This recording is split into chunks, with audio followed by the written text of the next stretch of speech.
বন্ধুরা, আমি চলে এসেছি মনীষ কিচেনে একটা রেসিপি নিয়ে। সেটা হচ্ছে মানে কি করছি সেটা আমি পরে বলছি। এখন দেখো, আমি দুধটা ফ্রিজে আগেই দুধটা জাল দেওয়া ছিল, ওই দুধটা এখন ফুটতে দেব, দিয়ে দুধটাকে ছানা তৈরি করব। দেখতে থাকো, সঙ্গে থাকো। এই দুধটা ফুটে উঠেছে, আমি হোয়াইট ভিনিগার দিয়ে ছানাটা করছি। তো হোয়াইট ভিনিগার দিলেই ছানা হয়ে যাবে।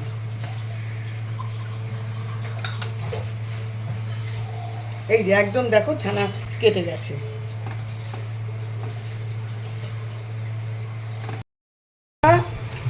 ছেঁকে নিচ্ছি, ছেঁকে নিয়ে এবার খুব ভালো করে জল দিয়ে এটাকে কিন্তু ঠান্ডা করতে হবে। ছানাটাকে ধুতে হবে যাতে ওই ভিনিগারে ওই লেবু জিনিসটা, টক জিনিসটা না থাকে। দিয়ে এইভাবে রেখে দেবো। হাফ লিটার দুধে তো ছানা করলাম, আর একটা হাফ লিটার দুধে, এটা ফুল ক্রিম দুধ কিন্তু দুধ। এবার এটাকে ফুটাবো। এই যে দেখো, দুটো আমকে কেটে নিয়েছি। দুটো আমকে এখন মিক্সিতে স্ম্যাশ করে নেব। নেক্সট এর মধ্যে এবারে আমি কনডেন্স মিল্ক দিয়ে দিলাম।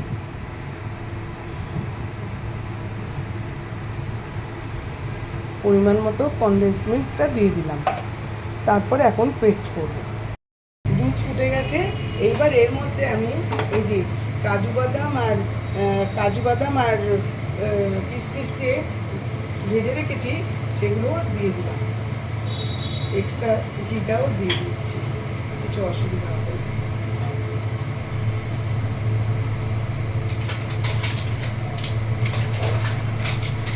দিয়ে দিন একটু নাড়িয়ে চাড়িয়ে।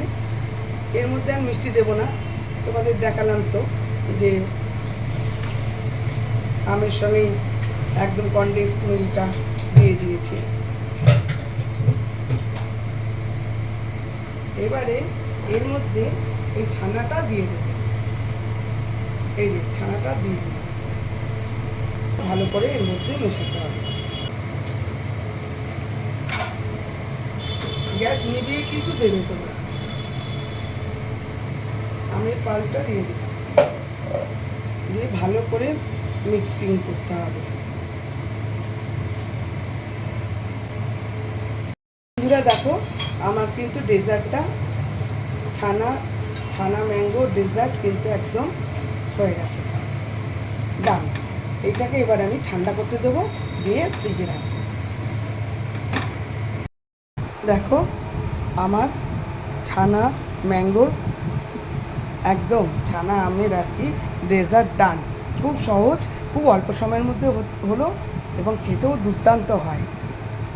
আর নেক্সট আসবো যখন আমরা এটাকে ফ্রিজে দেব ঠান্ডা করে, যখন আমরা খাবো তখন আমরা দেখাবো আবার।